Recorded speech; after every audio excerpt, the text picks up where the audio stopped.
يا لطيفا بالعباد. Assalamualaikum warahmatullahi wabarakatuh. Bismillahirrahmanirrahim. Sahabat cari berkah guru, semoga kita semua selalu dalam lindungan Allah Subhanahu wa ta'ala. Amin amin ya rabbal alamin. Komitmen Sayyidina Umar bin Khattab melindungi umat Kristen Yerusalem. Pada suatu hari di tahun 637 Masehi ataupun 16 Hijriah, Sayyidina Umar bin Khattab tersenyum bahagia. Auranya memancarkan ketenangan saat Sayyidina Umar dan pasukannya berbaris rapi untuk memasuki kota Yerusalem. Saat itu pasukan Sayyidina Umar berhasil menguasai negeri Elia yang selama 6 abad berada di bawah kekuasaan Kaisar Bizantium. Elia adalah wilayah sebagian besar penduduknya beragama Kristen Ortodok. Sebagian besar penduduknya telah memeluk agama Kristen setelah Kaisar Konstantinus mengakui iman Kristennya pada tahun 312 Masehi. Konstantinus kemudian menyebarkan agama Kristen di seluruh kekaisaran dan menjadikannya sebagai agama resmi. Pada tahun 324 Masehi, penaklukan itu ditandai dengan pengibaran bendera putih oleh para umat Kristen dengan cara yang santun. Penaklukan tersebut terjadi secara fair. Perang yang berkecamuk hanya antara laki-laki dewasa. Tidak ada anak-anak maupun wanita yang menjadi korban jiwa. Kota Yerusalem tunduk tanpa ada kehancuran yang parah. Hal ini sekaligus menegaskan kebijaksanaan Sayyidina Umar sebagai seorang khalifah dalam menjalankan pemerintahannya pasca tunduknya Elia pada kekhalifahan Islam. Patriark Supranius, yaitu pemuka agama Kristen Ortodok Yerusalem pada saat itu, bersedia memberikan kunci kepada Sayyidina Umar bin Khattab. Penyerahan kunci tersebut dilakukan sebagai upaya diplomasi yang berarti tidak ada unsur paksaan sama sekali. Sayyidina Umar menerima kunci tersebut dengan hormat yang begitu tinggi. Namun tampaknya sang patriark menginginkan Khalifah Sayyidina Umar datang secara pribadi untuk menerima kunci-kunci Elia. Pertama, karena kesucian Elia bagi orang Kristen.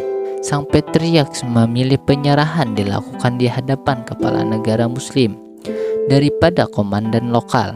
Yang kedua, sang patriark mungkin ada masalah lain yang ingin dinegosiasikan kepada Sayyidina Umar sebagai kepala negara baru di Elia, termasuk untuk jaminan keamanan rumah yang peribadatan Kristen dan kehidupan umat Kristen di sana untuk secara umum.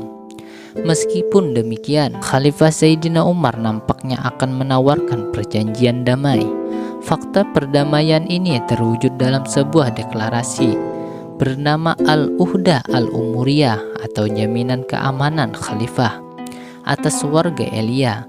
Elia merupakan nama yang diberikan kaum Kristen Ortodok untuk wilayah Yerusalem saat itu yang dikuasai oleh mereka. Sayyidina Umar memerintahkan mereka untuk menghormati hak-hak setiap warga sipil yang mereka jumpai di sana. Maher Abu Musa dalam bukunya berjudul Islamic Jerusalem in Christian menjelaskan bahwa gereja Kiamah menjadi saksi perjumpaan Khalifah Sayyidina Umar dan Patriark untuk sama-sama menyepakati Al-Uhdah Al-Umariyah. Sayyidina Umar sebenarnya bisa berbuat selayaknya seorang penguasa, namun sang khalifah memilih tetap menghargai dan menghormati pemuka agama Kristen Ortodok itu sebagai pihak setara derajat dengannya. Dan adapun salah satu poin perjanjian itu seperti yang diriwayatkan oleh Ibnu Al-Jauzi yang berbunyi, Sayyidina Umar menulis kepada penduduk Baitul Maqdis ataupun Elia, "Saya menjamin kepada Anda keselamatan individu, properti keluarga, salib Anda, dan gereja Anda. Anda tidak akan dikenakan pajak di luar kemampuan Anda, dan siapapun yang memutuskan untuk mengikuti kaumnya, yaitu Kristen, maka ia akan dijamin keselamatannya, dan Anda membayar khorak seperti kota-kota yang lain di Palestina. Perjanjian tersebut selesai berbarengan dengan masuknya waktu sholat. Khalifah Sayyidina Umar lantas bertanya kepada Patriarks, yaitu di mana ia bisa menunaikan untuk sholat. Patriarks pun mempersilahkan Sayyidina Umar untuk sholat di gereja itu. Namun Sayyidina Umar menolak tawaran tersebut. Khalifah kemudian keluar dari gereja dan sholat di anak tangga. Gereja Qiyamah merupakan tempat suci di Yerusalem bagi umat Kristen Ortodok. Menurut Sayyidina Umar secara simbolis, yaitu bila sholat itu dilaksanakan di dalamnya, pasukan muslim dapat menafsirkan bahwa gereja Qiyamah boleh ditaklukkan sehingga diubah menjadi masjid. Penjelasan ini berubah menjadi anggukan takzim dari sang patriarks. Sebuah masjid kecil dibangun kemudian di titik anak tangga di tempat Khalifah Sayyidina Umar melaksanakan sholat. Sebagai bentuk penghormatan, Khalifah Sayyidina Umar menganjurkan agar azan tidak dikumandangkan di dalam masjid kecil itu, sebab dikhawatirkan akan mengganggu aktivitas ibadah umat Kristen Ortodok di gereja Qiyamah yang berada tak jauh darinya.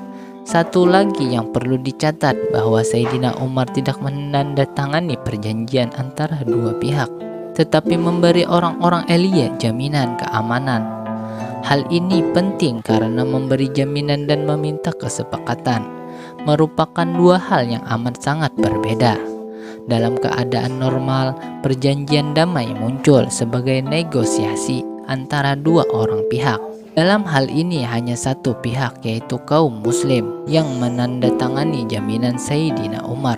Orang-orang Kristen yang dipimpin oleh sang patriark tidak menandatangani dokumen ini. Hal ini menunjukkan bahwa jaminan diberikan kepada mereka sebagai komitmen perdamaian dan bukan sebagai perjanjian. Komitmen ini merupakan manifestasi dari rahmatan lil alamin yang bisa kita ambil untuk kehidupan saat ini. Kita tidak perlu permintaan dari atau adanya persekuensi terhadap umat non-muslim, namun kita justru yang harus memulai komitmen bahwa Islam adalah agama yang membawa damai dan melindungi semua makhluk. Semoga dengan adanya kisah-kisah seperti ini membuat kita cinta kepada Rasulullah dan para sahabatnya. Semoga bermanfaat. Ya Latifan bil ibad